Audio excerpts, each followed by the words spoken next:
I never wanted to hurt people.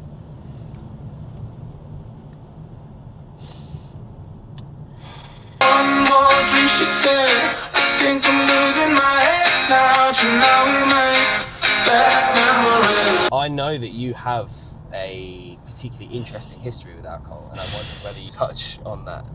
Yeah. That is a very polite way of putting it, yeah. Welcome to Dust Bowl Decks, where every song sounds better with a story. I'm joined today by the incredible man, Liam, with his unwavering dedication to growth with every ounce of his body, a leader amongst many amazing communities, and an unwavering entrepreneurial spirit. Liam, it is an absolute pleasure to have you on today. How are you feeling? Good, mate. I jacked up after that introduction. That was very kind of you. Thank you very much. How are you feeling today? Good question. I'm feeling good, actually. I'm feeling really good. Yeah, I'm excited.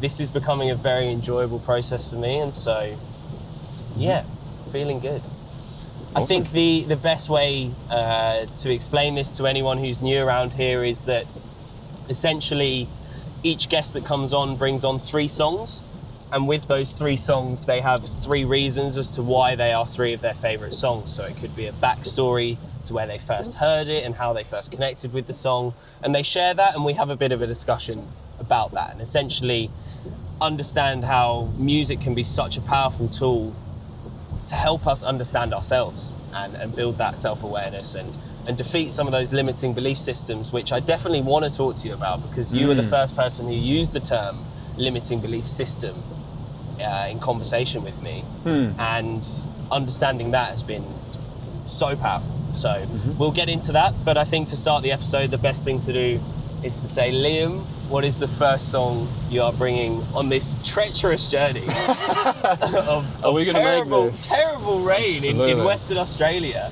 feel like I've been lied to. This wasn't on the There's no postcards. sunshine here. Yeah. It's just pissing down all the time.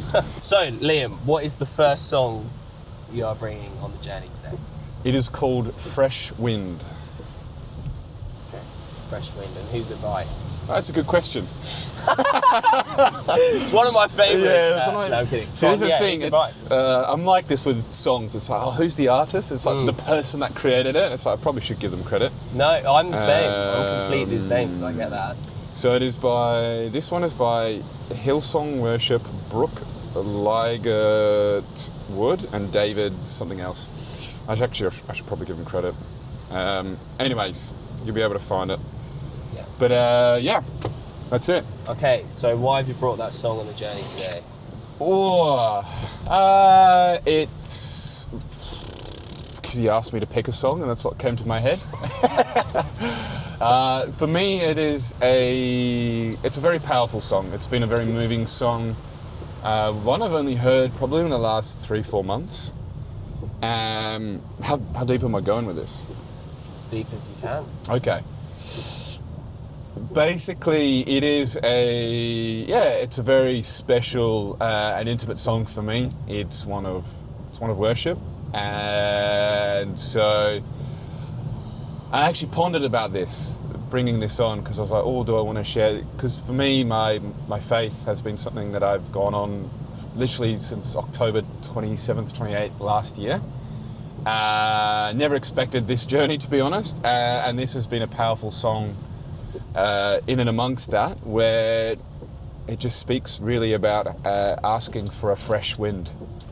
This idea that sometimes we just get stuck in life where we're stagnant, things aren't moving, and so it's in that moment just reaching out to God and asking for a fresh wind, a revival, a new spirit, a new energy, a new perspective, and yeah, especially with a lot of the stuff that I've experienced in these handful of months, it's been very deeply resonating.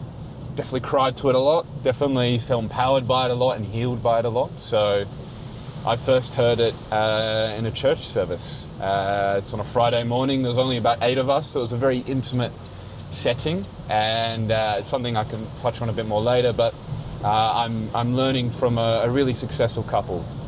They're entrepreneurs, they're a full-time husband and father, they have been for the last 20 years. And they've taken me and a handful of other people under their wing to just help in life, just guide holistically in terms of relationships, mindset, self-development, create another income stream, and ultimately have freedom in so many senses of the word. And yeah, they invited me along to church with them to the service, and this was playing, and this started a big transformation, a lot of healing and letting go of my past, a lot of shame that I carried from many years. So for me, this is a symbolic of, yeah, literally a fresh wind. Fucking awesome, mate. That's exactly what this is about. Awesome. Thank you. You're welcome. It's so cool that you could just like do that off the dome. Boom. Yeah. Drop in. All right. Yeah. Fucking sick. Well, I have more questions, but I want to hear it first. Awesome. So let's have a listen, and I will ask you about it afterwards. Splendid. Whack it on. Is your ox on? No. All right. Can you restart? I did. Yeah. Turn the phone up. Yeah, it's all the way up. Spirits out, rushing wind, fire of God, fall within. Holy Ghost, breathe on us, we pray. As we repent, turn from sin, revival embers smoldering. Breath of God, fan us into flame. We need a fresh wind, the fragrance of heaven. Pour your spirit out, pour your spirit out.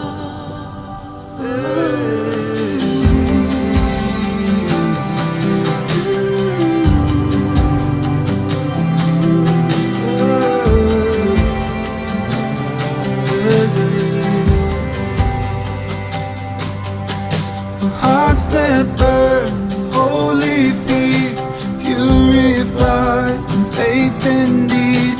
Refiner's fire, strength and wood,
Cool.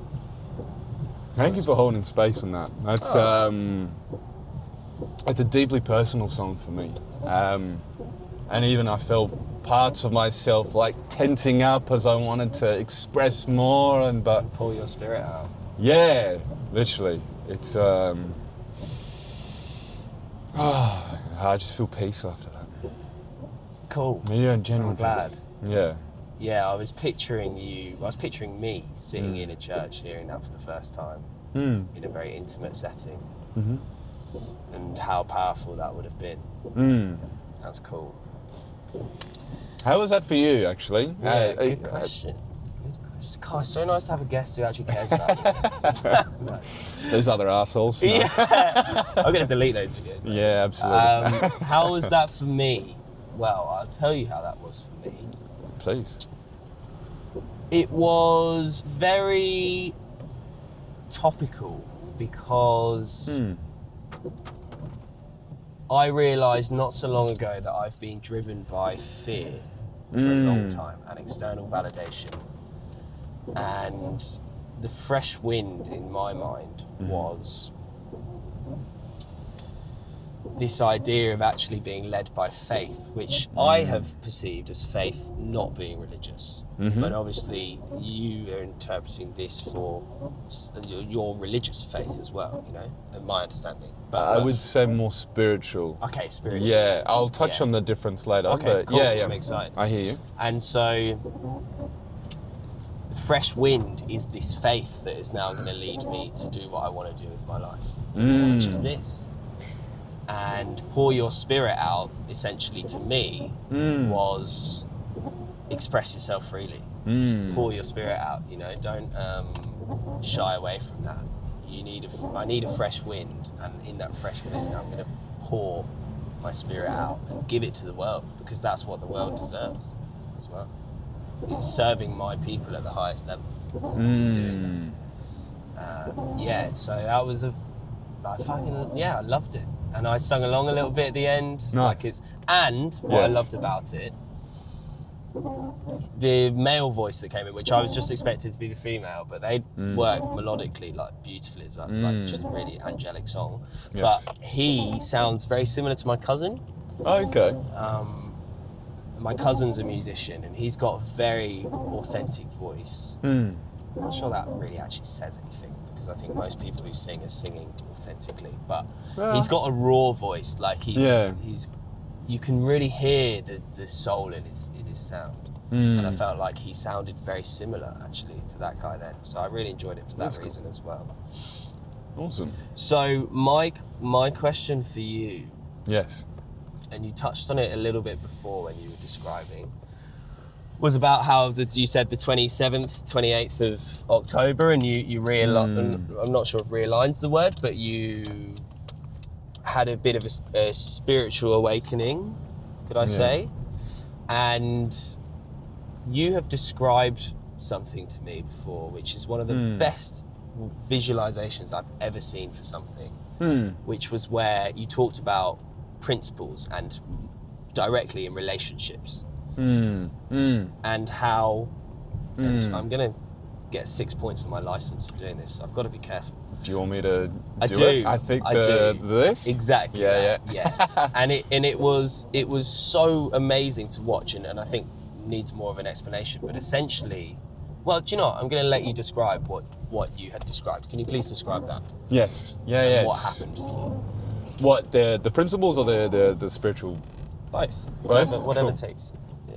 Yeah. So I guess for the last handful of years, actually just a brief backstory. I grew up in a household that wasn't religious. It's sort of a little bit spiritual, more on my mum's side. Dad sort of considered it, toyed with it, I guess, is the best way to experience it. And yeah, in 2014, I got baptized at a church. I'd been going to youth, and then I I did it for a lot of reasons. One of it was, I'll be brutally honest, there was a girl that I liked, and she was Christian as well.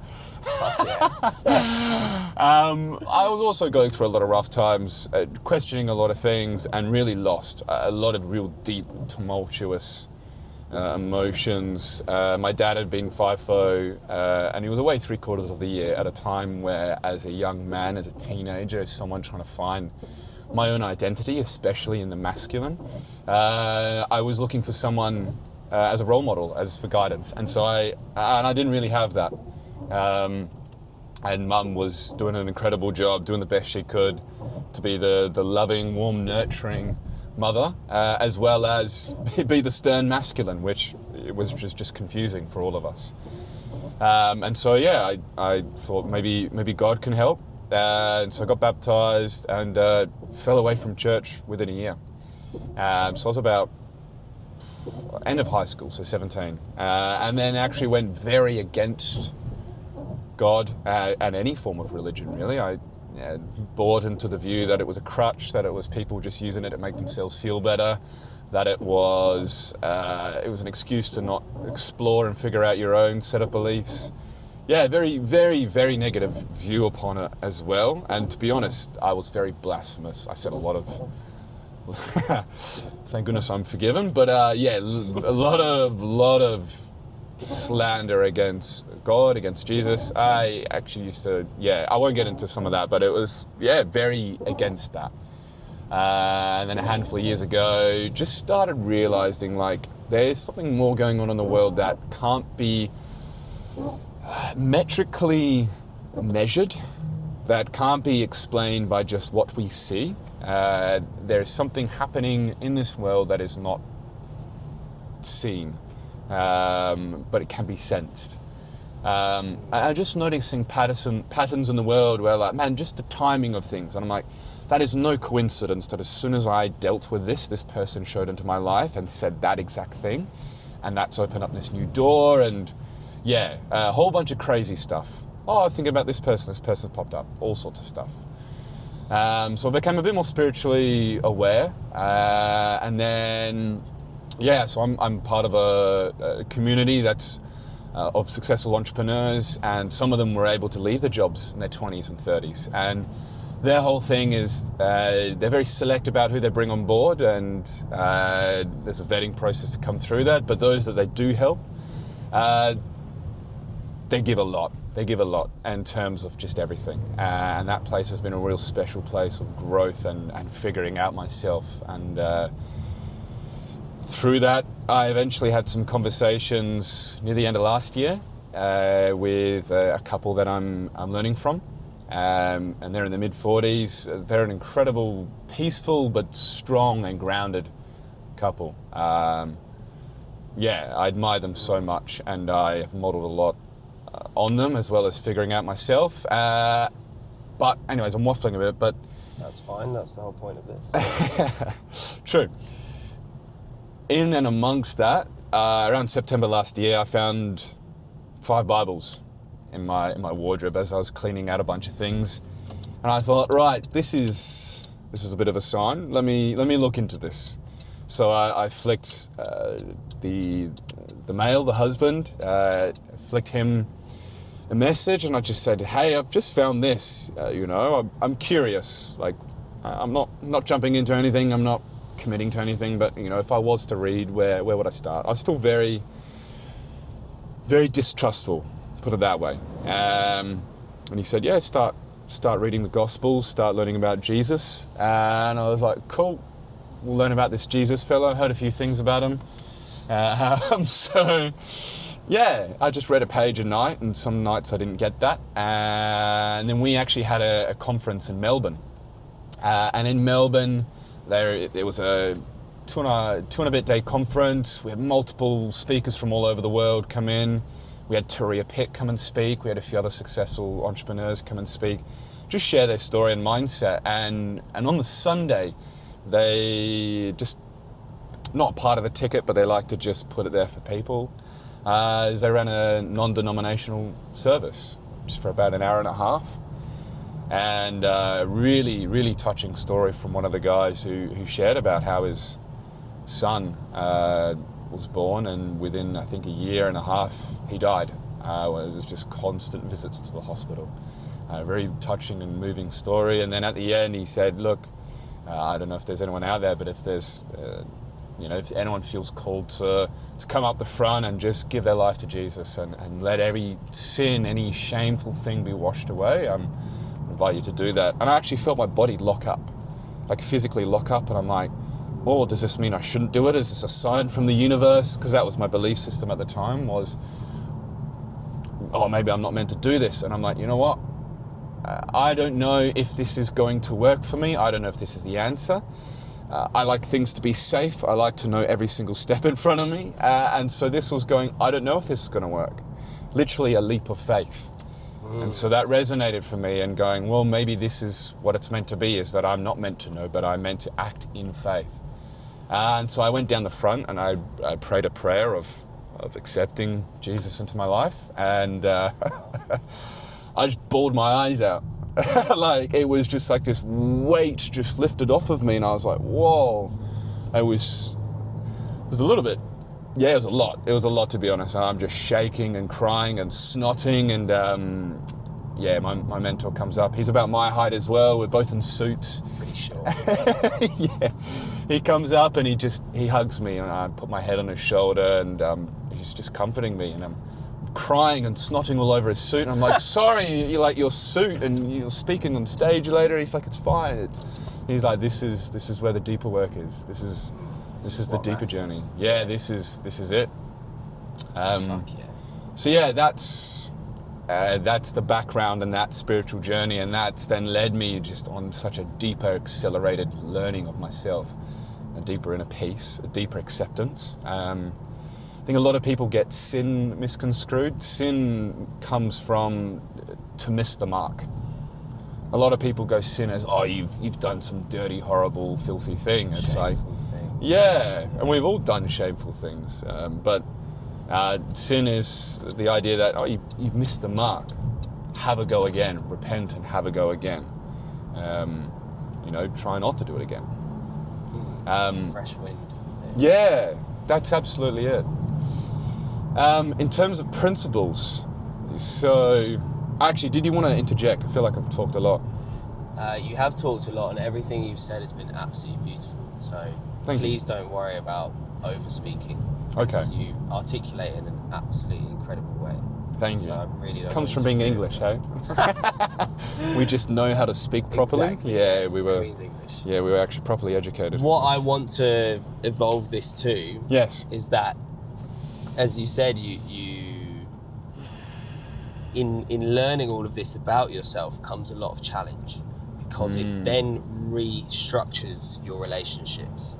And the way that you described your relationship that you were in was that there was a principle shift. And if you could articulate that would be cool. Absolutely. The timing on things is hilarious. So that was end of October, came back, and I actually started talking with someone, very, very much entrepreneurially minded, growth minded, lovely just set of values. And it was very interesting the way it happened. It was like we'd seen each other in similar environments for a while, and it was like all of a sudden a veil was lifted. And we almost just turned and looked, and we're like, oh, you exist, hi. And we just started talking. And this was like very, very immediately after, accepting Jesus into my life. So then it was a massive shift. And part of that shift was, business, entrepreneur, and myself had been the center of my life. And now it was this idea that, well, the more I lent into it, the more I learned was, it's actually better for me to live my life with God and Jesus at the center of it. And the idea of principles is that, a lot of times we can make decisions based on how we feel versus having a set of principles which act like a filter. This idea of, all right, well, I want to make this decision. Well, my first principle is, this is aligned with God's principles and with Jesus. If so, it goes through that filter. Okay, for me, I'm working on myself, I'm developing myself, I'm investing in my future, financially, relationship-wise, self-image. Does that invest into that? So that goes through the next filter. So it's this idea that rather than making an emotional decision in the moment, we have a set of core beliefs and values and principles that we run our decisions through that actually allow us to be people of integrity. And through this relationship, because we were in similar environments, we found like we had so much in common. Yeah, we valued mentorship, we valued self-development, doing the harder work. We were big into our fitness, very big on just becoming the best version of ourselves, creating another income stream that didn't rely on working 40 hours a week, that actually allowed us that time freedom to go, all right, well, if you had the same amount of income coming in that you do from your job, but you only had to work half the time or a quarter of the time, like how would you spend that time? And for us, a big one was relationships, actually being full-time husband, a full-time wife, full-time parents in the future. So all of these principles were lining up, except for this top one. For me, was this extra one was God, and so without that we would have lined up perfectly. But because of that recent shift, it then became this misalignment of everything shuffled down, and so no longer were our principles aligned because of one major thing. And I actually ignored it for a while, and I thought, she'll be right, it'll work out. And then, yeah, that sort of worked for a month, and then started realizing, like, if I want to set a strong foundation with this relationship for the rest of my life, you know, I'm looking for someone to set a strong relationship with, to then marry, to then spend the rest of my life with. I got to make sure that the way we make decisions, or the way that the things that are most important to us, at least align on terms of those primary ones. And that was a real tough challenge, because it was like, surely I've found the one. But that was not to be. And so we saw each other for a while. We had many deep chats. We avoided it. We then came back and talked about it. And ultimately, we had a lovely dinner. I made homemade yochi. That was cute. Wow. And then we just had a wifey material. Yeah. we talked for about an hour or so, and just through that, just asked a few of the deeper questions, and realized, like, yeah, she was looking at a spiritual journey, but I was already very deep into mine, and she was like looking where to put her toes into the water. And for her and I, it was just creating this tension where it was just unfair on both of us, and it just wasn't the right timing. So it's timing, isn't it? Is the key, yeah, I think.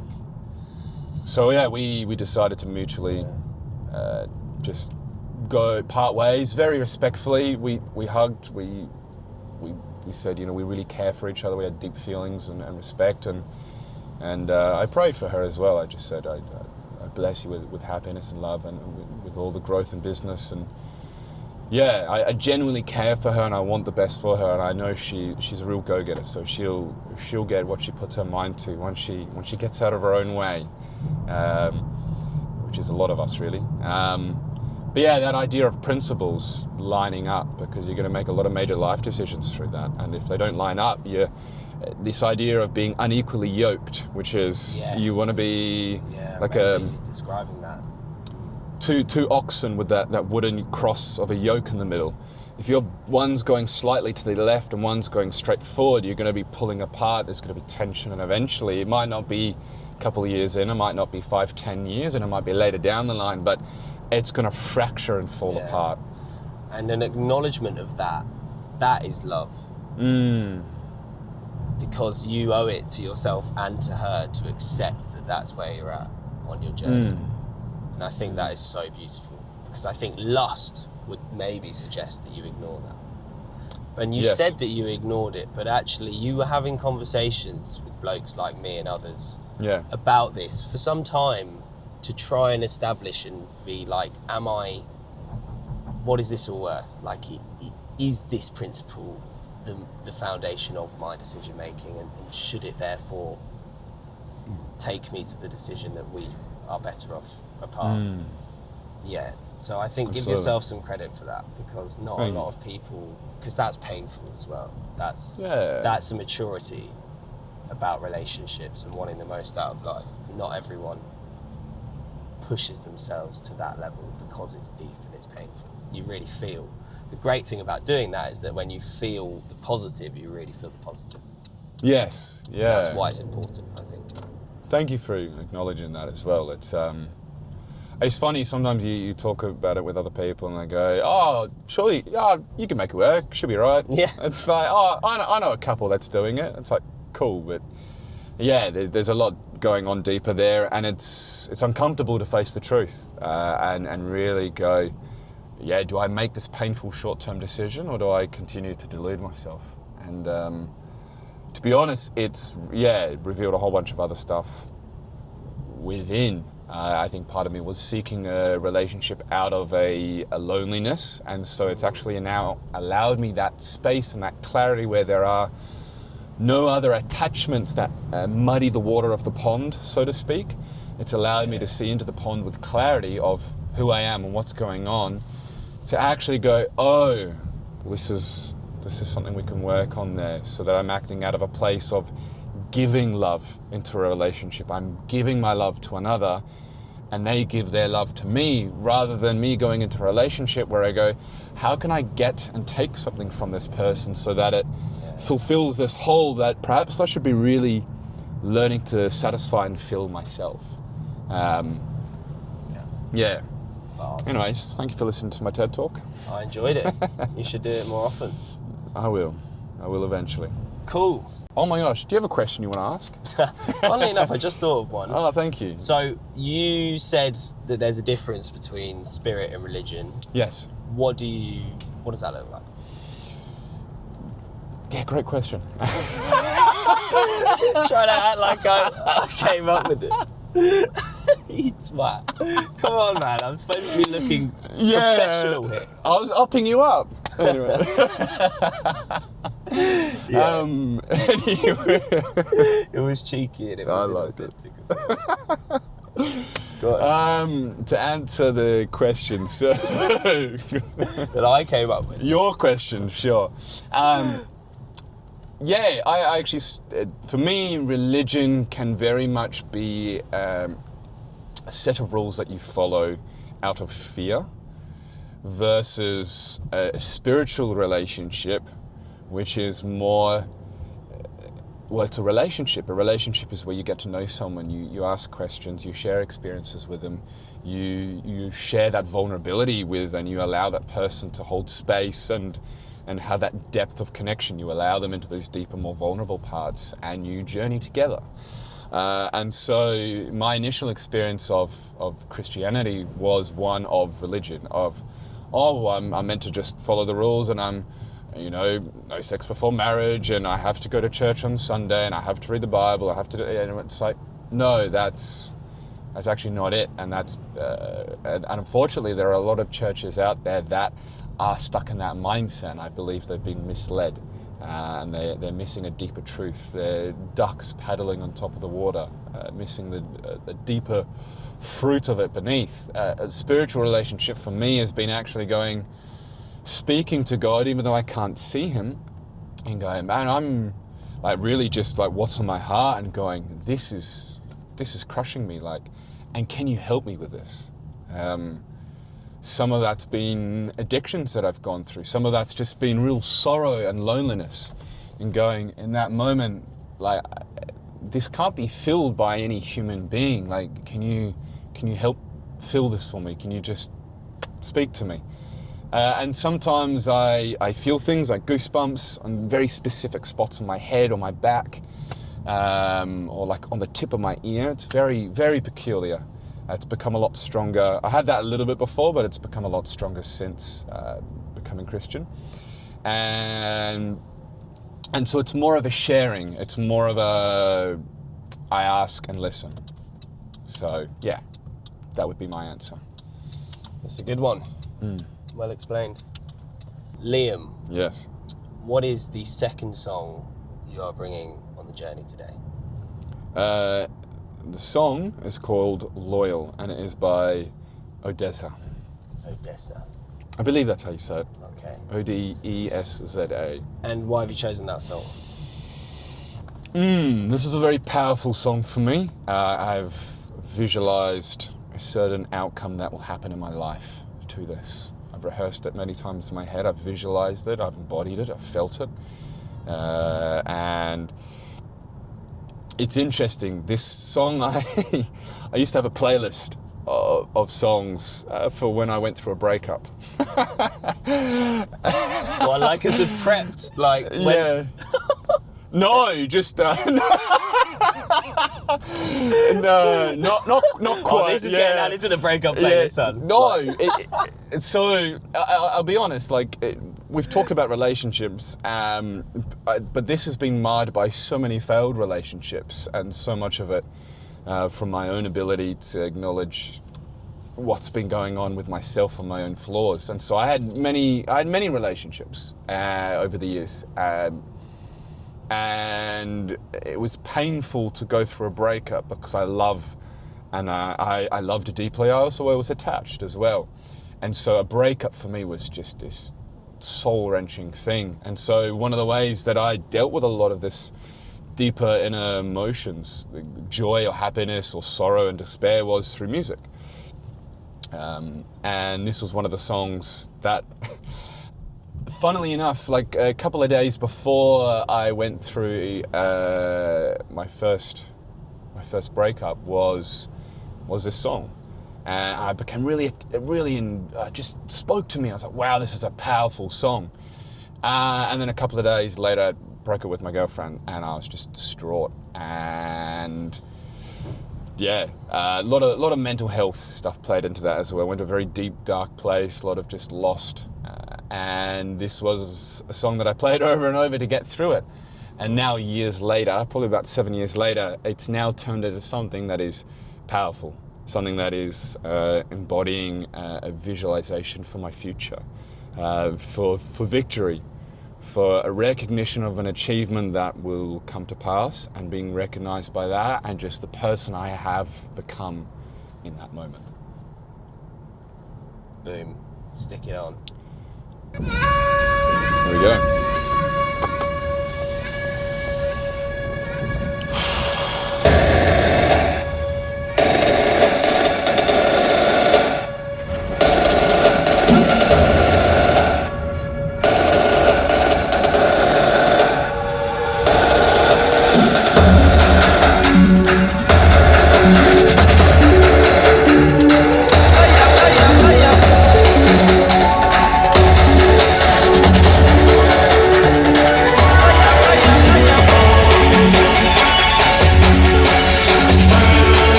strong one.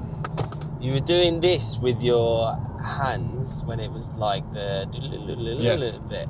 Do you play the piano? So You I do, played don't you? for, well, I had lessons for about 10 years. So from when I was, I think I was 7 years old.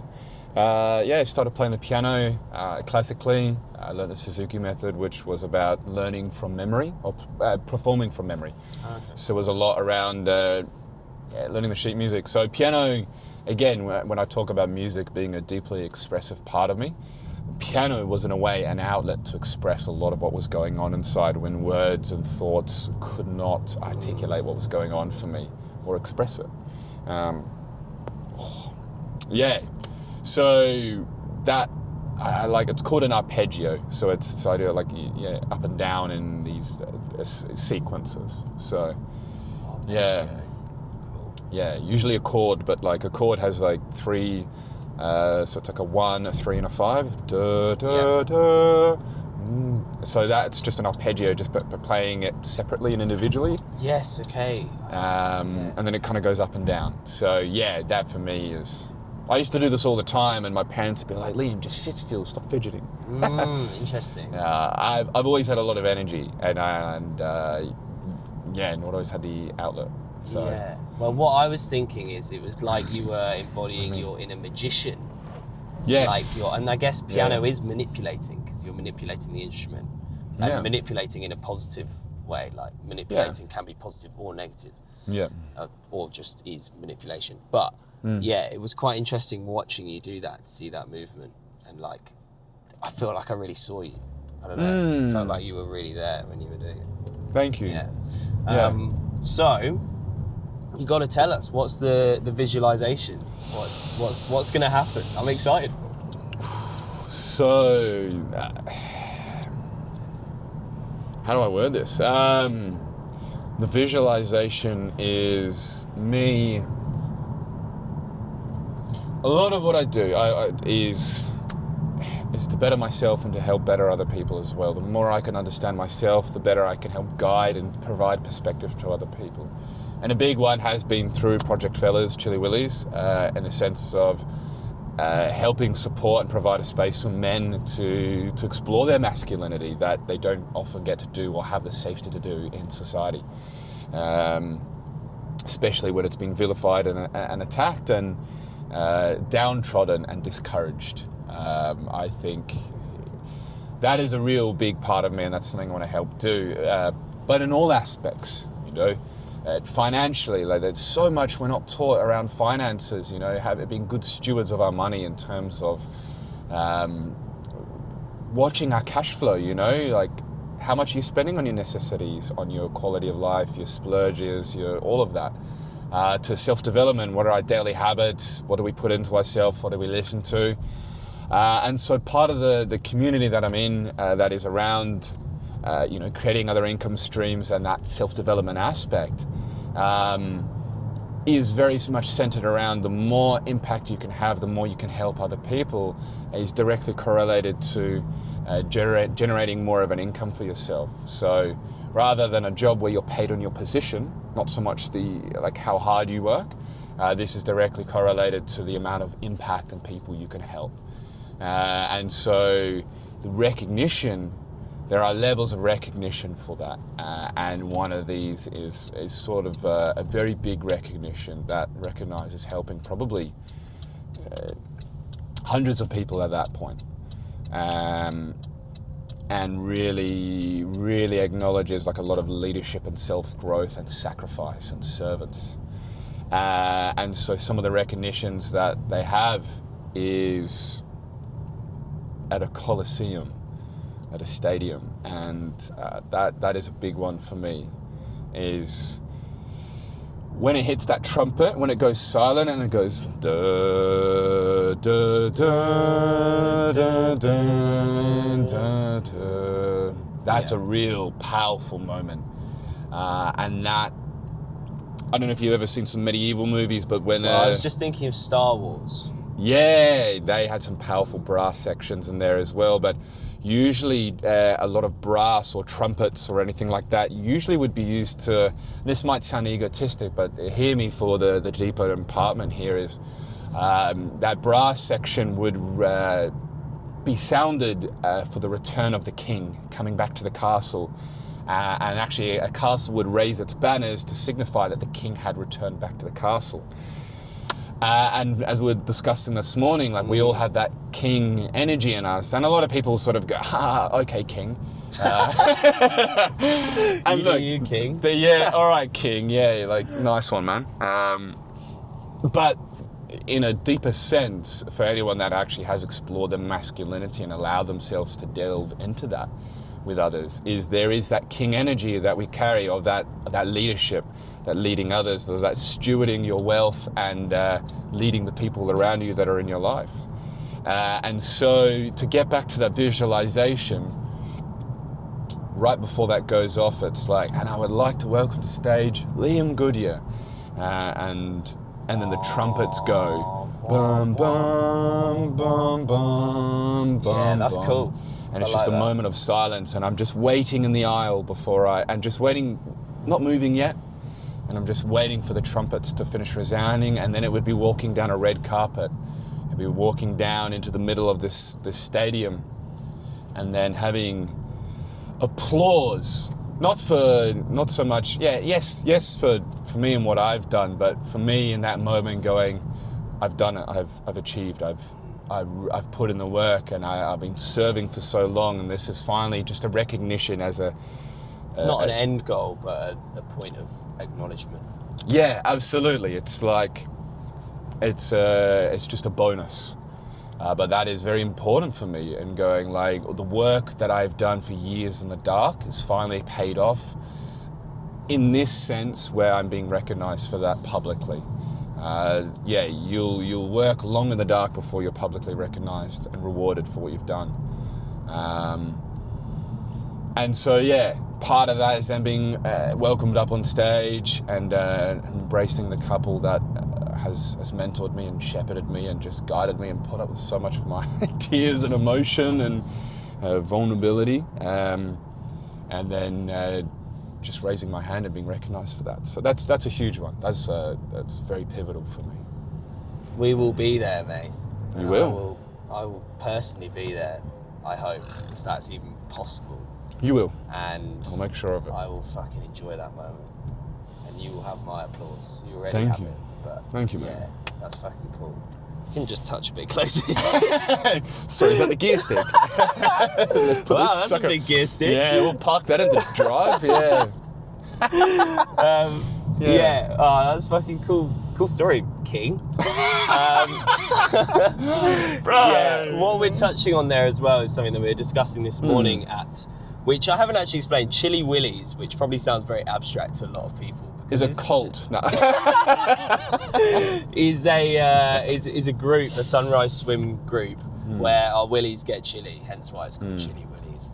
It's Yeah. not actually that weird. It's very cool, I promise.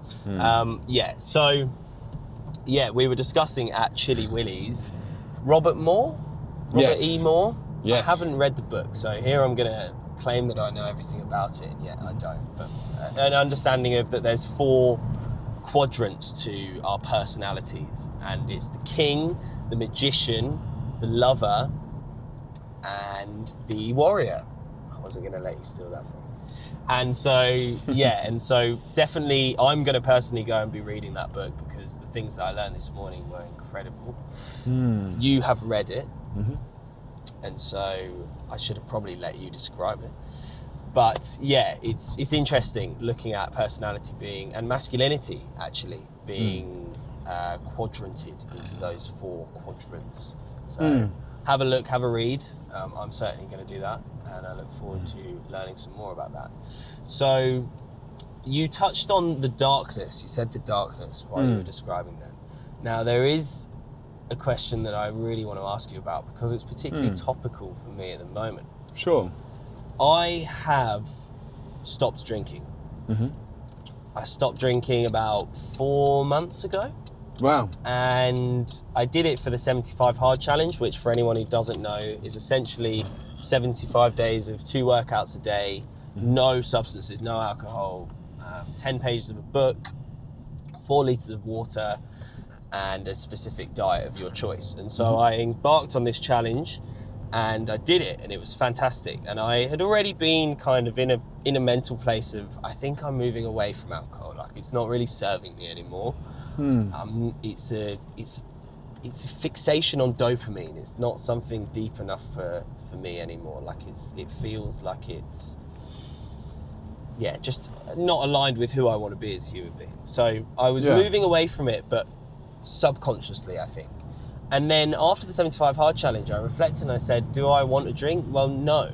And so now I'm at a bit of a crossroads where I feel like I'm on the cusp of almost a life commitment to completely sack off alcohol, which seems bizarre to me because for years I absolutely hammered alcohol. At university, it was every other day. I was throwing up stomach acid and I did not care. It was as long as I could get shit-faced. But what I'd realised was that alcohol was being used purely as a vice to suppress a lot of childhood embedded traumas, shame, judgment, fears of how I'm being perceived. That was all being used as a vice to alcohol, even if it was a pint with me, it was about relieving myself of that trauma so that I could freely express myself, but in such an unhealthy way.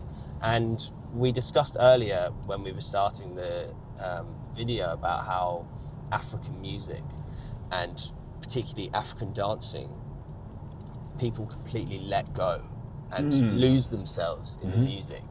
And alcohol was a vice to do that for me. Yeah. Now I'm getting closer, now I am able to do that without alcohol, and it's like a way more transformative experience dancing. So I know that you have a particularly interesting history with alcohol, and I wondered whether you could touch on that. That is a very polite way of putting it. My the overview of my history with alcohol has been all over the place, really.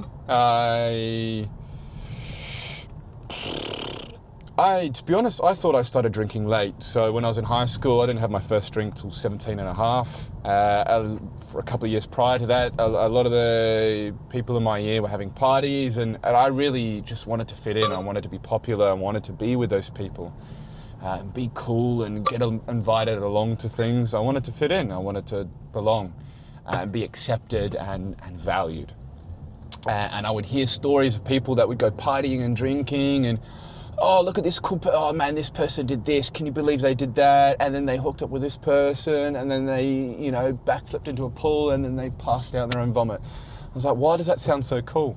It's ludicrous, but I really wanted that for a while. And then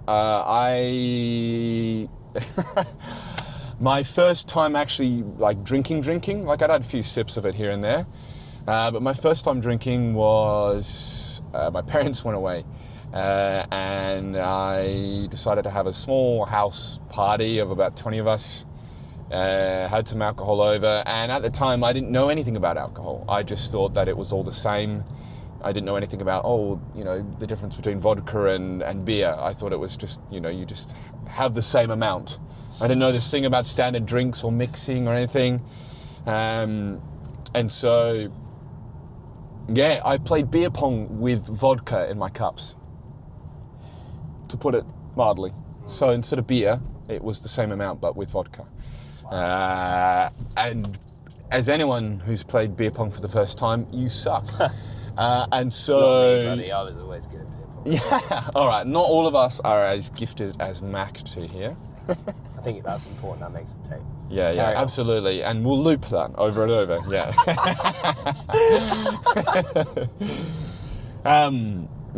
so my history with alcohol was then just shit-faced, and I vomited on myself. I had to get cleaned up. I was in a bathtub with my freshly eaten tortilla, just vomited all over myself. And I was filmed, and I was just saying all these ludicrous things. And and people were laughing. And so then I linked drinking and doing silly things with laughing and feeling good and feeling validated. And that became that chain, which I think is an apt word because I felt chained to it for many years. I felt like I couldn't express parts of myself without drinking. I felt like I couldn't relax and have fun around other people without drinking. And so it then became a case of, I can't wait for the next time we're going to drink. I can't wait for the next party because I'm going to be validated. I'm going to do some funny, silly things. People are going to laugh. I'm going to feel better and they're going to talk about me. A lot of it was attention-seeking behavior. Again, we talk about childhood wounds. There were some things that had happened along the years that had not been healed and fulfilled and healed. So yeah, for about 7 years, I lived for the weekend. I lived for drinking. I was that crazy party guy. If you wanted to go out drinking, message Liam, call Liam. He'll come out. He'll make it happen. At my peak, it was 2-3 nights a week. I've always had a good work ethic, and unfortunately, it was directed here. And to be honest, I look back and I go, yeah, there were a lot of dark times in that. There was a lot in the sense of,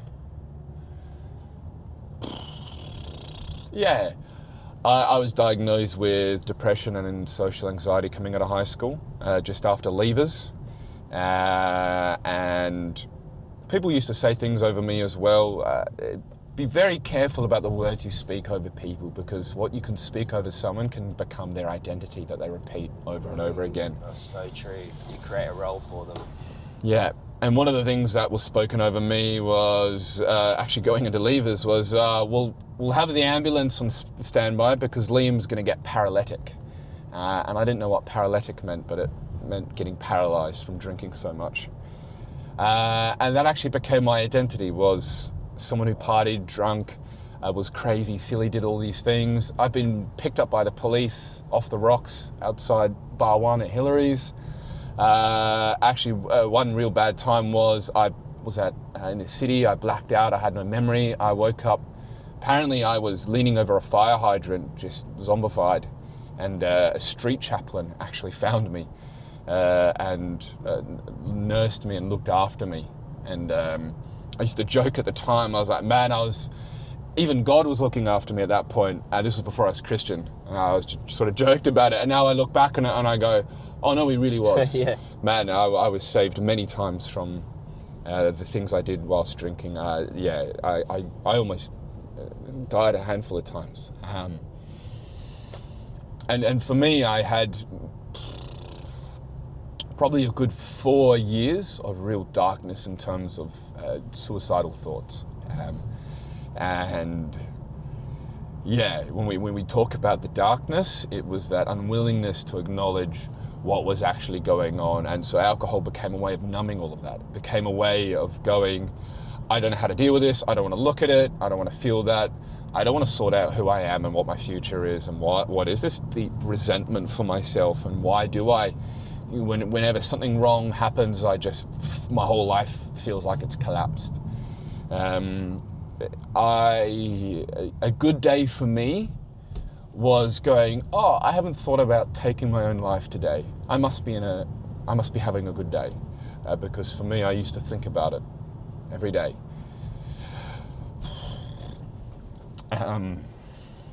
And that was just where I was at, and always putting on this happy face and wanting to be just give love to people and to give the love to other people that I couldn't give to myself, to bring the happiness and the humor to others that I couldn't bring to myself.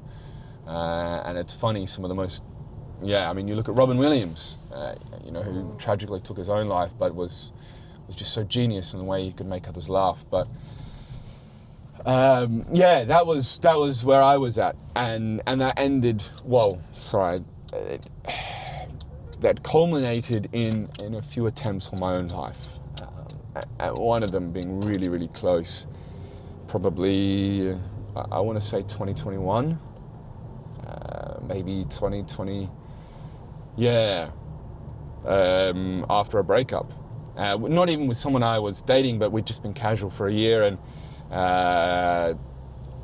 again, through all this partying and drinking, I had no sense of identity. I had no purpose, no belief, no life, no direction, no boundaries, no sense of self-worth. And so drinking and casual relationships and how many people I could sleep with, or the silliest things I could do on the night out, became the way that I would feel good about myself. I was outsourcing my own worth to other people, rather than building it from within. And so drinking eventually got to a point where it just screwed up so many of my relationships. I did things on it that I have deeply regretted. I've caused so much fractions in relationships. People just left me because they're like, we just can't keep looking after you, Liam. And I felt abandoned, but to be honest, I was quite a wreck. I was not a stable person, and that I didn't quite understand at the time, why people wouldn't stay around. But it eventually, when we talk about stopping drinking, it got to the point, start of 2023, on Triple J Hottest 100, where I'd actually been seeing someone who I worked with. Never a good thing. Please don't do this. I have done this multiple times. It does not work. Don't do it. Anyways. And there was a whole bunch of shit going on there. And then I almost got into multiple fights. I drank probably way too much, probably about 20 standards worth. It was always a competition to see how much I could drink. 20? Yeah. That used to be an average on a night out. Because you're quite a big bloke as well, so you probably can take a bit more alcohol than the average chubber like me. Yeah. And this is a thing, I'm competitive. And so for me, it was a competition of how much could I drink, how I wanted to outdo the other person. And it served me well in other arenas, but not drinking. And so it got to the point where, I've been dropped off and found at the front of my steps of my house, and it got to this point where my brother was like, man, you got to do something. Like, you said you'd stop and you did well, and then you've just flip-flopped again. It was 50-50 whether I was going to have a good night or whether I was just going to be completely obliterated and ruin relationships and have to apologize and make up for it. And after that fallout, I decided, you know what, I'm so sick of living like this. I'm so sick of this. And so I decided to stop drinking. And I started Brazilian Jiu-Jitsu. I really leaned into this entrepreneur community and my self-development. I got to a fork in the roads where I'm going, I can't work and better myself and be the person who I want to be and realize my potential and keep going down this path of drinking and partying and just throwing it away and letting it all go. So I made the decision to stop drinking, and I used to be very popular, recognized pretty much wherever I would go, to just having almost no friends really. Everyone just left. Oh, Liam, you drinking? You coming out? No, I don't drink anymore. And for anyone who's trying to stop a habit, there's a difference between I'm trying to stop that versus I'm not that anymore. It's an identity shift, and Atomic Habits talks about that. I don't drink. So when your actions align with your identity, and so I said, no, I don't drink anymore. And everyone's like, oh, boring. I literally had people say to my face, oh, you're boring. And we'd just more stop often talking. than not. Yeah. It's my experience. Yeah. And that was a real wake-up call. And going, well, how deep were these friendships? I wish them all the best. I think genuinely deep down, I love everyone, and we only have conflicts with people out of our own wounds or perceived wounds from others. I think given us being healed and whole, we all love each other. But yeah, that hurt. That hurt to be rejected and to be shunned. And it creates a friction to you trying to create that healthy habit. huge friction, I find. Yes. Because it's basically telling you that the world is rejecting you for trying to be healthy. Because your role is to not be, is to be this performative drinker. Court jester. Yeah. That's how it felt. I started to see it as, oh, do you want me here because you enjoy me for who I am and value me for who I am? Or do you just want me to do something funny? Do you want me to dance monkey? That was clap the cymbals. Come on, let's go. Why aren't you doing this, Liam? I used to make Scooby-Doo noises all of the time, and people got sick of it. But then, funnily enough, when I stopped drinking, people were like, oh, make the Scooby-Doo noise, make the Austin Powers noise. Yeah. It was performative. So yeah, that was a real I really want shift. you to make that noise. I'm sorry, Yeah. that's terrible, isn't it? See, not on camera. Maybe another time. Yeah. Isn't that funny? Even I want you to perform, mate. Sorry. So yeah, I decided I'm not going to drink. I'm not going to drink. I don't drink. And I threw myself into Brazilian Jiu-Jitsu and doing hard things. Threw myself into self-development, reading, growing my mindset. One of the big things I learned from that community is you are the product of the top 5 people you spend most time with, or the top 6, however you want to word it. You become your environment, you become your association. And so for me, it was like, I know I can just do so much more. And that's not to say that the people I'm with are losers or anything. It's just that they're not going in the direction or are the type of people currently that I want to have influence me. I still catch up with a bunch of them, but I want to become someone that is successful, that is driven, that is ambitious, that does incredible things because I believe I can do that. And so I want to learn from people that are further ahead than me. And so that meant really just hanging around different people. And having to learn social skills all over again. Man, I think I've shared this with you, but I relied on alcohol to talk to people. I relied on alcohol to be that liquid confidence. And so I didn't know how to talk to people again. I was so in my head. What it revealed was just a multitude of overthinking and self-doubt and limits and being told, shut up, Liam, you're too loud. And so I didn't want to speak up. And so I would practice social skills by recording them on my phone and practicing how to have a conversation. I remember looking up, how do I say hi to someone? How do I start a conversation? I was rock bottom. Well, you giggle, but I think that is actually a good technique. And I've listened to podcasts where recording yourself back and being more conscious of your voice as an instrument. Yes. Is important. It is. Yeah. He's good. Yeah. So, yeah, okay. Yeah. So you brought up during that jiu-jitsu. Yes.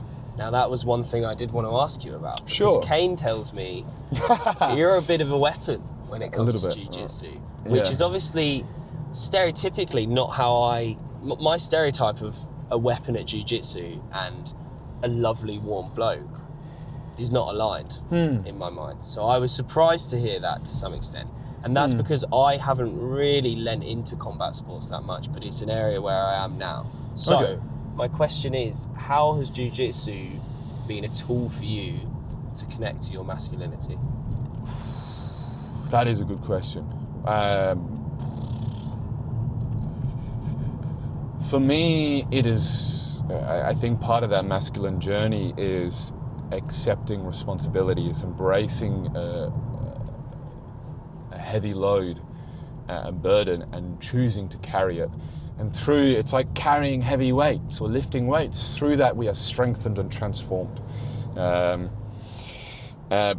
of that journey, and to be, the men that I've admired in my life are the ones that are strong and deadly and capable of dangerous things, but aren't emotionally volatile about it. They choose when they want to be dangerous and deadly because the situation calls for it. Not because they're trying to show off, but because the situation calls for it. And they are calm. They are not easily persuaded. For me, that's something I've always admired in men that I've looked up to. Is that ability. It's a warrior in a garden. He's at peace with himself.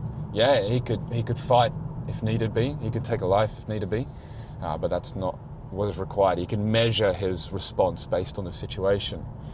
And jiu-jitsu was a beautiful place for me to experience that. I was smashed up by everyone for the first 3-4 months.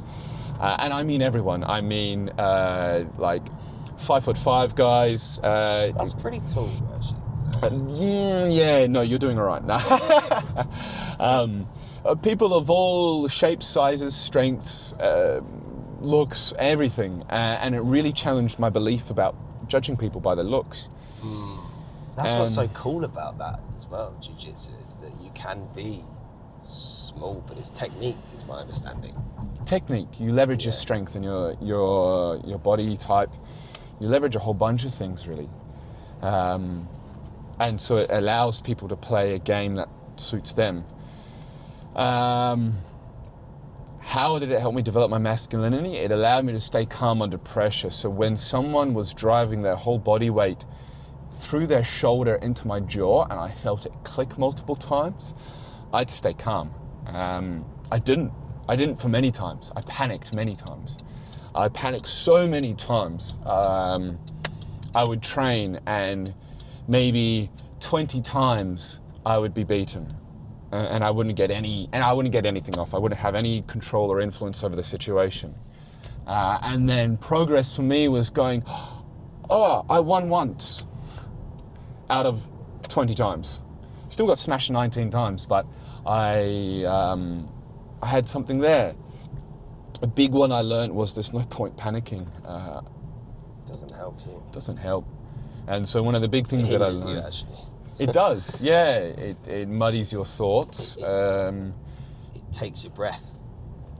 Yeah. And if you're being choked out, you sort of need it. And so that was one of the really cool things, was to be able to lean into, like we would start some of the rounds in positions where someone was on your back, sometimes with their arm fully around your neck, and then they'd go, and you had to defend. And so you learn little things like tucking your chin so that they couldn't wrap it around your neck, but more around your chin. You learn things like just shrugging in and moving your body in different ways. And one of the greatest things that actually drew me to jiu-jitsu was this deep respect for each and everyone. So we would slap hands and then bump fists before we would engage in a round or a drill each time. And it was this camaraderie, it was this respect. And in a deeper sense, like, you are being put into situations where you are put in your fight or flight. Your fight or flight is triggered.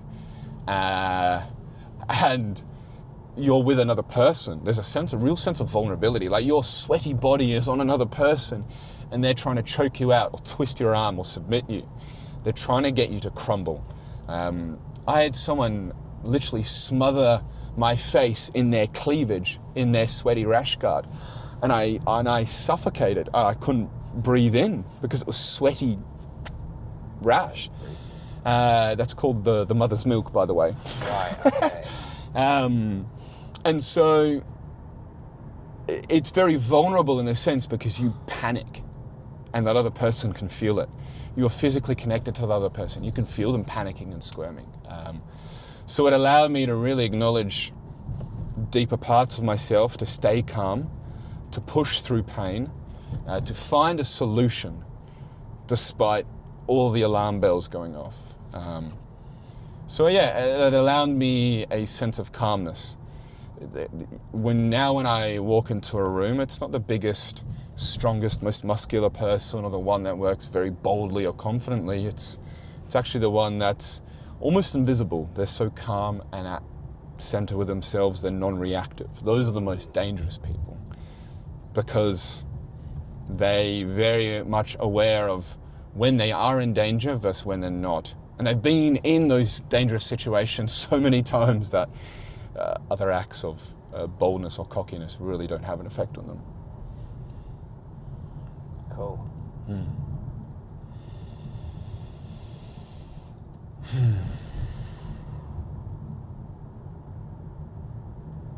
Yeah, I'm keen to get involved. That's the next step for me, is a bit of combat sport, because I've never lent into that. I think and I'm learning how important it is. Yes. I've spoken over the last few days, multiple conversations about it. Feeling very energized for that at the moment. So I look forward to absolutely smacking you, mate. Who knows? Who knows? I do, and I know that I'm a long way off that. So yeah, cool, man. So obviously, part of your self-development, a huge part of your self-development, is your reading. I mean, you seem to be reading all the time, and you're reading new books, every day, and you're sharing those on your stories, and it's so powerful, like the lessons that you're sharing with people. And these books always seem like such interesting books, and I think, like, if only I could consume them to that extent.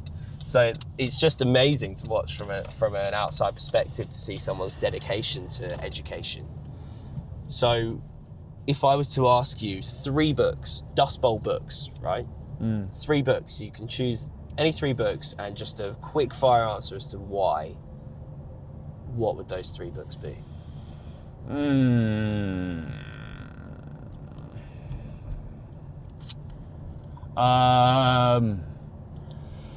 Look,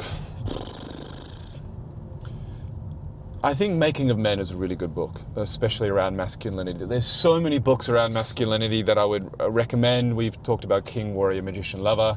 There's another one called Iron John. There's a few other ones as well. Wild at Heart. I'm reading one called As a Man Thinketh. But Making of Men is an incredible one that talks about going from boy psychology to man psychology, and how you could be 40 years old but still in that boy psychology. And that's actually what I would term as what people, I think, try to label as toxic masculinity is actually boy psychology, like an immature masculinity. So that is an incredible book that I would recommend for men. For anyone that's getting into self-development, Atomic Habits is such a great place to start. It talks about habits, because you are what you repeatedly do, and what you repeatedly do comes from what you think about. A lot of our actions, our beliefs, limiting beliefs, are aligned with our identity, and Atomic Habits touches on that identity as well. That opened up so many possibilities for me, in the sense of, an Olympian is just someone that's done habits over and over and over more than anyone else, and just dedicated themselves to that. They're not talented or gifted. It equates for such a small amount, but everyone shuts themselves off from trying because they're like, I'm not tall enough, I'm not smart enough, I don't, I'm not gifted. No, that's bullshit. It's your habits. It's the 1%. 1% better each day. Just on that, if that's the end of what you were saying about Atomic Habits, it's so practical. It's like it just gives you so much practical things that you can take into your life. It's so applicable. It's so easily, frictionlessly applicable to your life. And I think that's the power of that book for me. And I don't know if we're going to be able to get the 3rd, because it looks like we're about to flood. Wow, this weather's crazy. 3rd book, go. Biased, but I would say the Bible. And I say that because, and look, I understand a lot of people's reaction to the Bible and go, here's another Bible basher. I've thought that about people. To be honest, I've thought about that about people so many times as well. I used to watch a lot of self-development and entrepreneurs and successful people, and what's your book recommendations? They go, the Bible. I'm like, piss off. What an absolute tosser. We get it. You're Christian. Cool. Read the Bible and try not to be transformed by it. You won't understand everything at first. And what has amazed me about it is, in that first month that I read it, I was like, I don't understand this. This doesn't make sense. And rather than going, well, it's the Bible's fault for not making sense, I actually just delved a bit deeper. I took a bit more time to read it, ask a few questions. I started to understand little bits of it. it is incredibly layered, and more is revealed in the words. The deeper you go and the further you go along that journey, and so the more that I've traversed, prayed, had my own revelations, the more I've started to understand it. The same words now carry so much more depth and meaning. If you want straight wisdom, like ancient wisdom, Proverbs. Like for anyone that's going, oh, I don't want to be Christian or whatever, cool. Proverbs is literally just straight ancient wisdom collated from a lot of wise people and kings over the years. And it is incredible. So yeah, the Bible is something I would recommend as well. Brilliant. Great answers. Thank you. You're making me want to read the Bible, actually. It does all right. I could see myself getting a lot of value from that, for sure. Cool, man. Actually, just scrolling through my liked songs and. Do it, man. Whatever calls to you. It's not like the most important moment of the whole fucking episode. So. Okay. Wanker. Okay. Whatever calls to you, bro. This is, I know for a fact, this is the best I've had thus far. Thank you, man. This has been the incredible. most present conversation I've had. That's great. Oh, mate, I'm so glad, dude. I was like starting to get in my head and overthink and go, Yeah. oh, I'm not going to be present. Well, and it's I've going to be. been there every time, more or less every time. Yeah, I've done this. So that must be full on, man. I know that feeling. But you've been incredibly present. I can't. Yeah, you're Thank you, amazing, man. You're absolutely amazing. You're a good flirt. Sorry, let me actually acknowledge that. No, I actually genuinely. See, that's what happened last time. Yeah, I know that flashed into my head. It's funny. Yeah, we're not going down that path. That's funny, isn't it? People can't take it. I will lean into that, and I'll just say, like, I genuinely appreciate this conversation, this ability to have this chat, and just to be asked questions about myself. I like talking about myself because I feel like I've lived a very interesting life, but then everyone has as well. But to be asked questions about things that are deeply meaningful to me is really beautiful. And you are someone who is genuinely warm and safe and has that depth of self-awareness and journey and introspection as well to be able to understand what I'm talking about. Sometimes I really struggle to connect with and relate to people because I want to go to these deeper topics, but I singing think from a different hymn sheet. Yeah, amen. That's good. Yeah, or they haven't yet delved into those depths. It's like some people are in a paddling pool, some people are in just a small learner's pool. Yeah, I loved what you said earlier about ducks. Ducks on the surface with their little feet kind of paddling along beneath the surface. But yeah.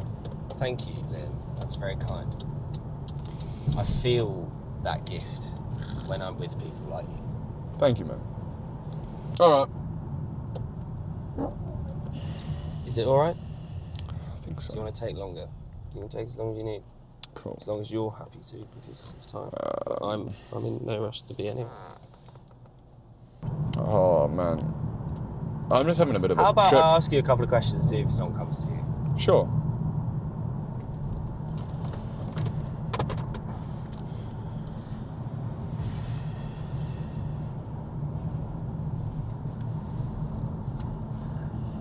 When you spoke about your alcoholism, Yeah.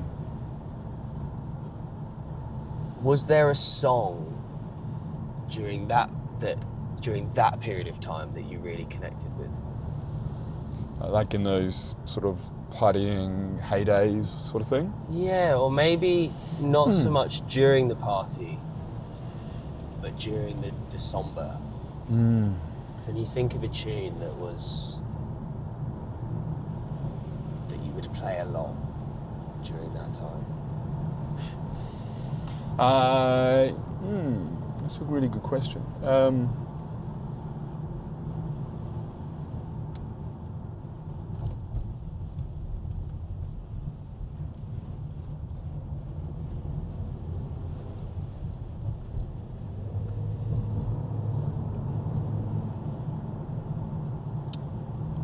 Something's coming to me.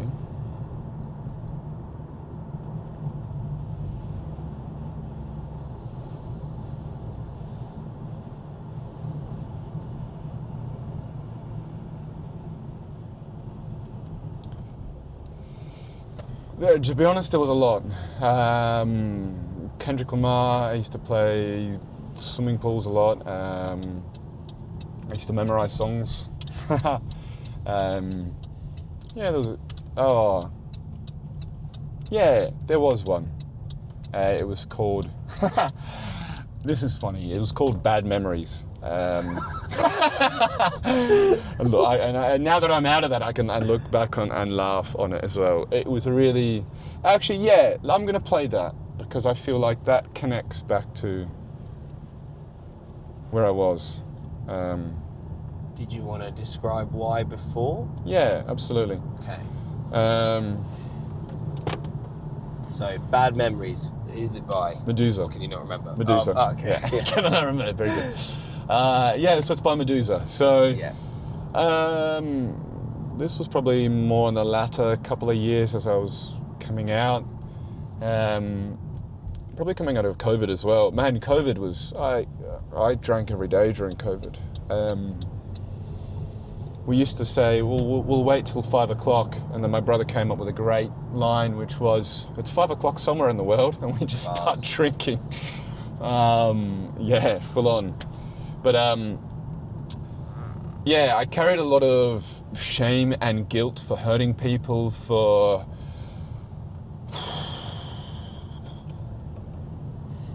just a lot of pain that I put people through. I never wanted to hurt people.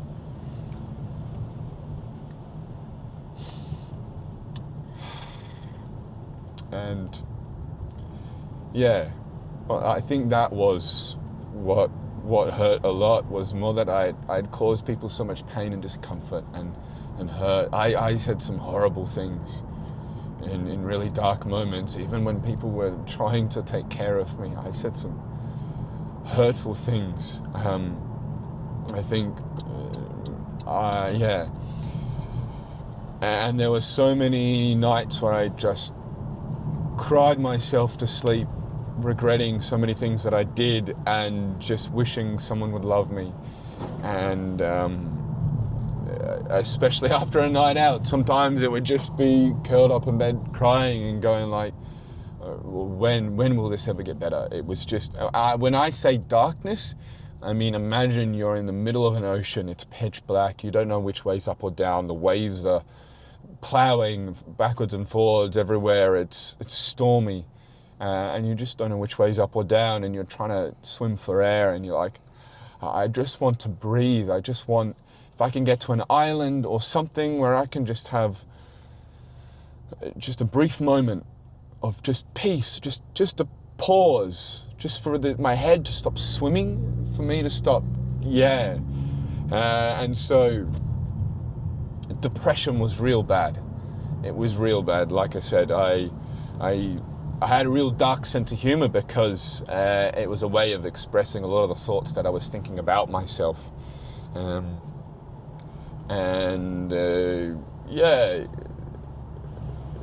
I connected with this song because all I was focusing on was the past, was the bad memories, was the where it went wrong. I wasn't looking at the light.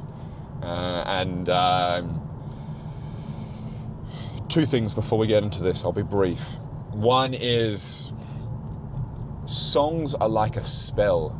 Any word you say with strong emotion will go into your subconscious, and 90 or 80 to 90% of the time we're acting on a subconscious.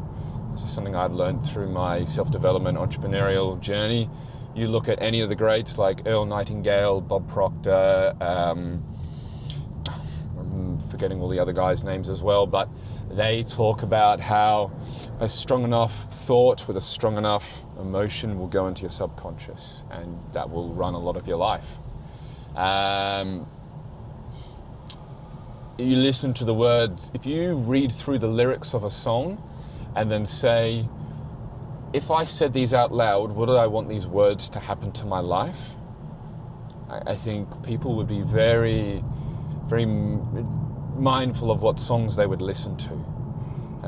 It actually becomes a spell that you put on yourself by saying it, because we sing with emotion and we go, oh yes, this. But you look at a lot of songs that are played over the radio, what you are repeatedly exposed to goes into your head is what you think about. What you think about becomes your thought, is your actions, your beliefs. That becomes your life. So, yeah, that is the other thing that I would say on this as well. Yeah, that took a very deep and serious turn, but I just wanted to put that out there, because I feel like a lot of people aren't aware of just the power of the spoken word. And the power that it has effects on our thoughts. You know, what we put into our ears and our eyes affects our thoughts, and what we speak comes into being. What we repeatedly say and believe and think comes into being. So, yeah. Anyways. Here, man. I absolutely agree with that. It's for another time. I think it's so powerful to build an awareness about music and about yourself through music, because it is spoken word. Yeah. And although it's you're singing songs of others, you're feeling. And I know that, and my mum gave me this gift, was that she had heard me listening to Easy by the Commodores, which I've said on an episode before. And the song is all about, I'm easy. Like, I'm letting you decide what I do. I'm not putting my needs first. The whole song is all about that. And I had no awareness of that. But as soon as I'd built an awareness about it, I'd realised, shit, that's what's going on for me. And then you can use music as such a powerful tool to then reflect and go, okay, so what can this song tell me about who I am right now and who I want to be? And it does that. And I think if people can have that awareness, it's because you already love the music. Yes. The music's there, you feel it. Everyone loves music in some capacity. Yeah. So use it as a tool to build an awareness about yourself, and you're fucking laughing. Yeah, absolutely. Yeah.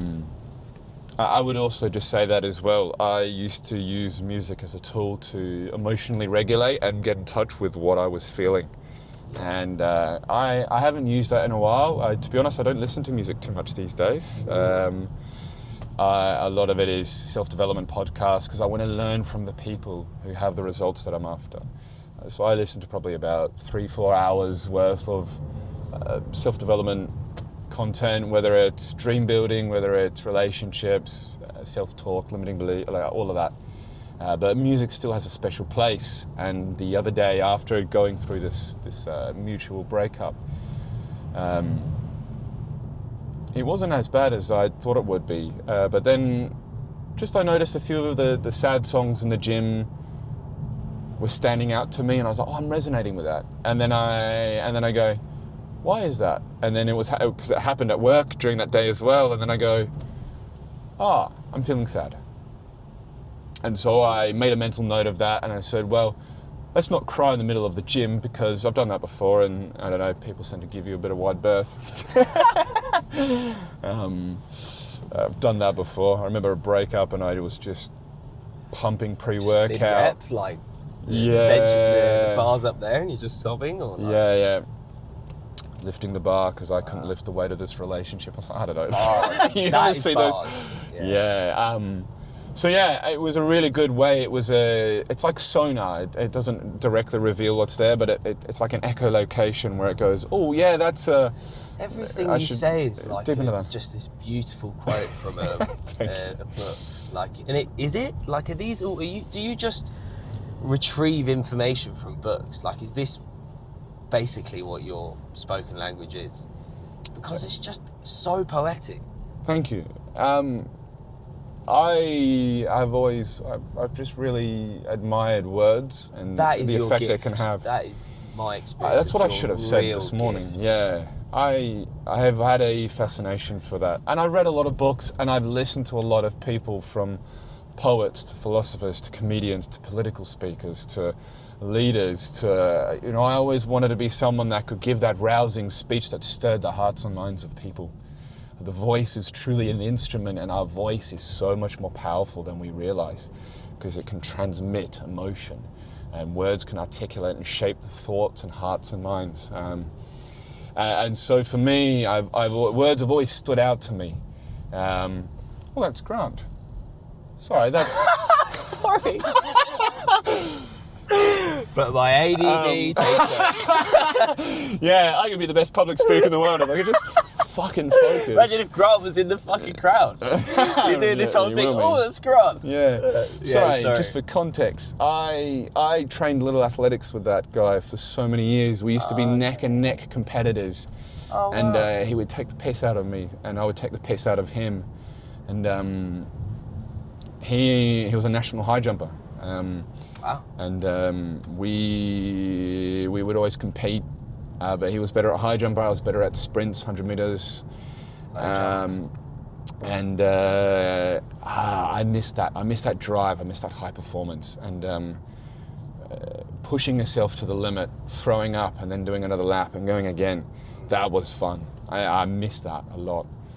But yeah. Training like a savage. Pushing, yeah, absolutely. Pushing yourself to limit. Being in those, the thing that I loved was when we would race.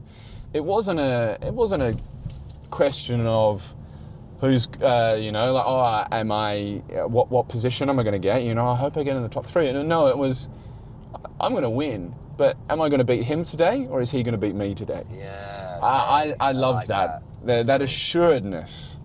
We'd joke on the front line, we'd take the piss. It was like, well, you won last time. I think let me have a go this time. And we just rib each other. And, you're getting slow, Liam. And it's like, all right, fucking watch this, buddy. And I'd blow him out of the park in the next one. Having not been able to play sport for the last 18 months, I cannot tell you how excited I am to compete again. And also hit all these blokes on the blokes. What is Gang, it? gang. What the fuck? That's cool. Yeah, it's exciting competing, man. It's so exciting. I hear you, Okay, man. so... Sorry, books, words. I've just learned a lot from everyone else. I've just read so much, I've listened so much. And I like visual analogies. I feel like...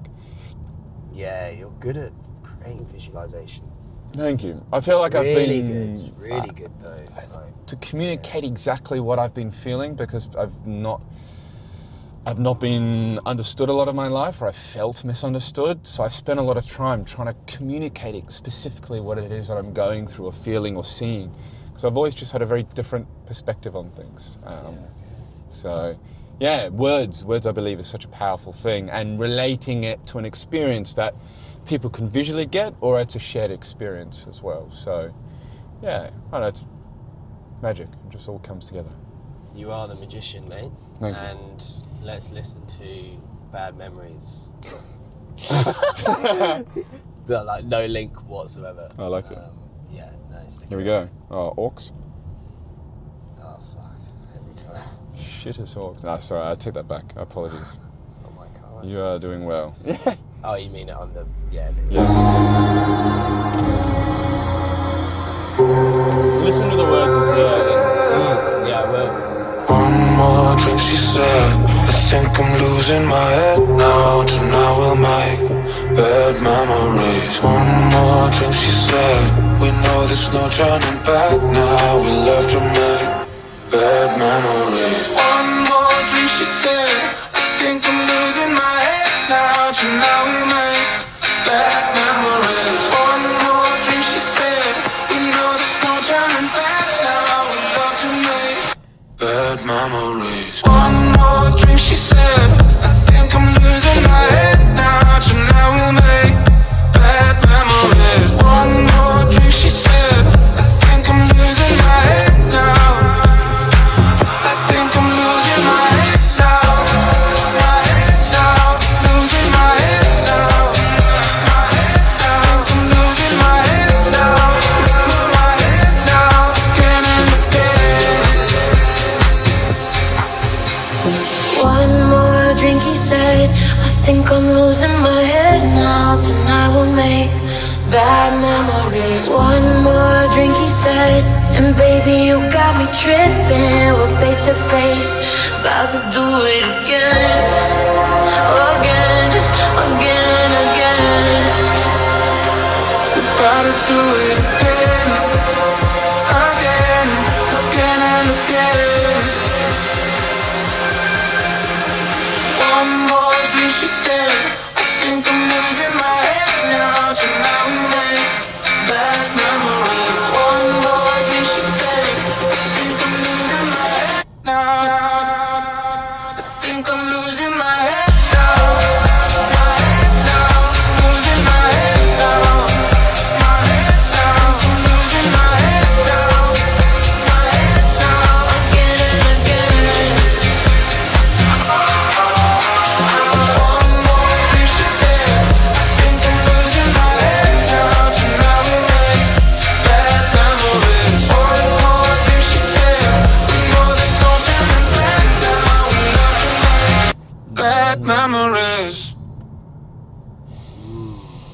Do you know, I used to love the song Lose Control by Medusa.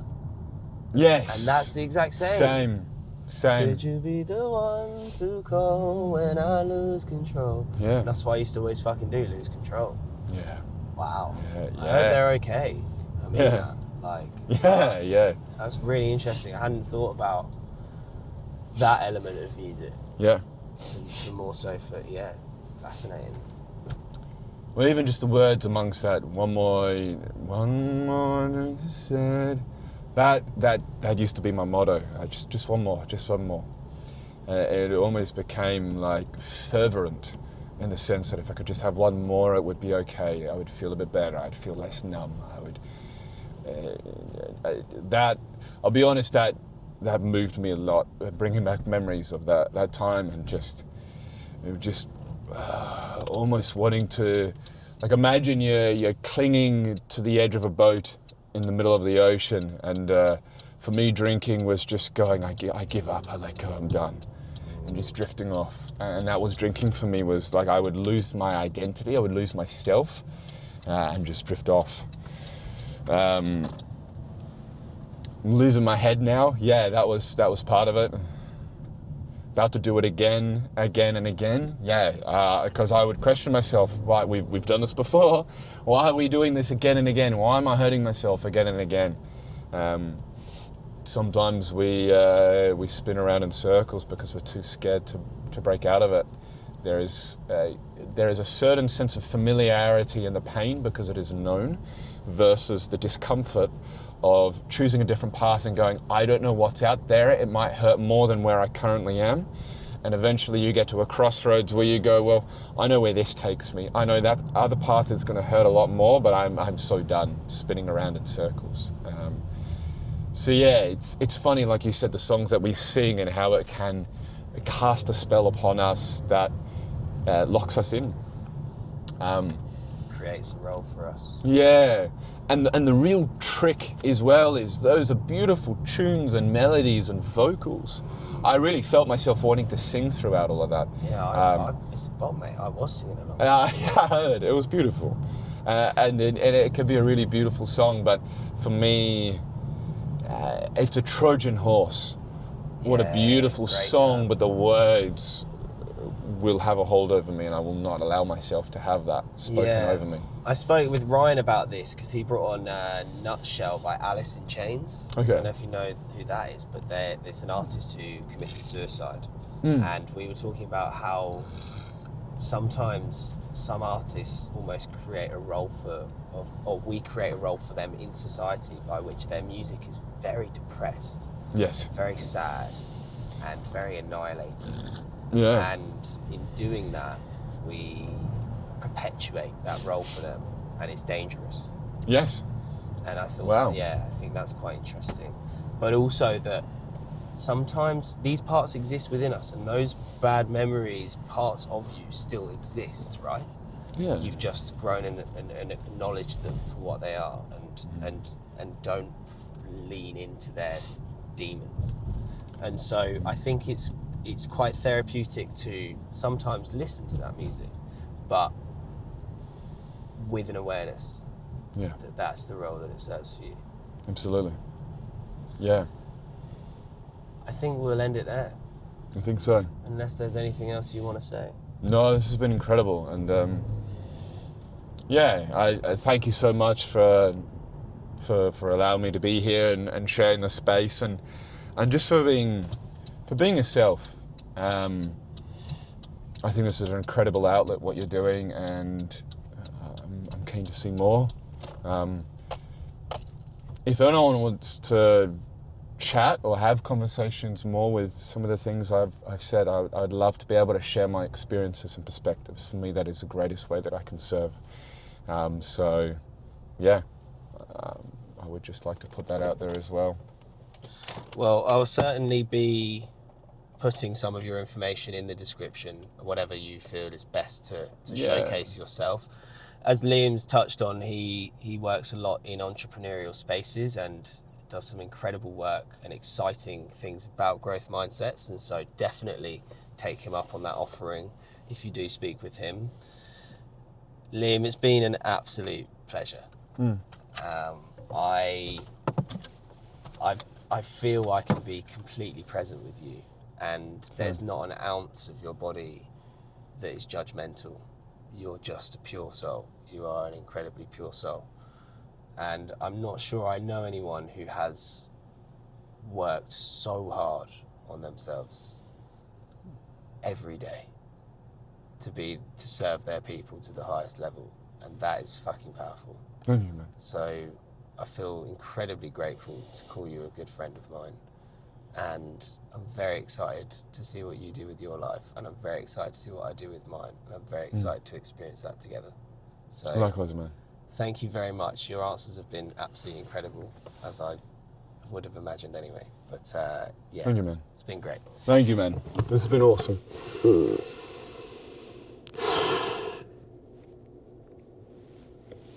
Yeah, it's been cool. That's it for today, guys. Thank you so much for watching.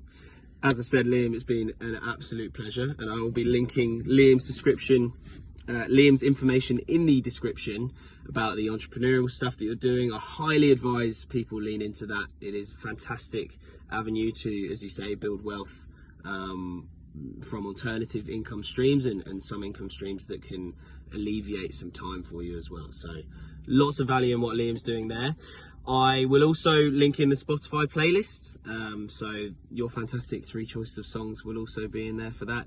And keep an eye out what I'm doing on socials elsewhere on my Instagram. We're having lots of discussions around how music can be an incredibly powerful tool to help us build a deep awareness about ourselves and basically change these perspectives that we have about these limiting beliefs and get rid of these self-doubts that stop us from really freely expressing ourselves. So confident that this is working, and proof's in the pudding with the episodes that we've had so far. Get involved with the journey, give your feedback, value anyone's feedback, and just love to hear that it's resonating with so many of you so quickly. So yeah, it's been an absolute pleasure, Liam. Thank you so much. Thank you, mate. Appreciate this.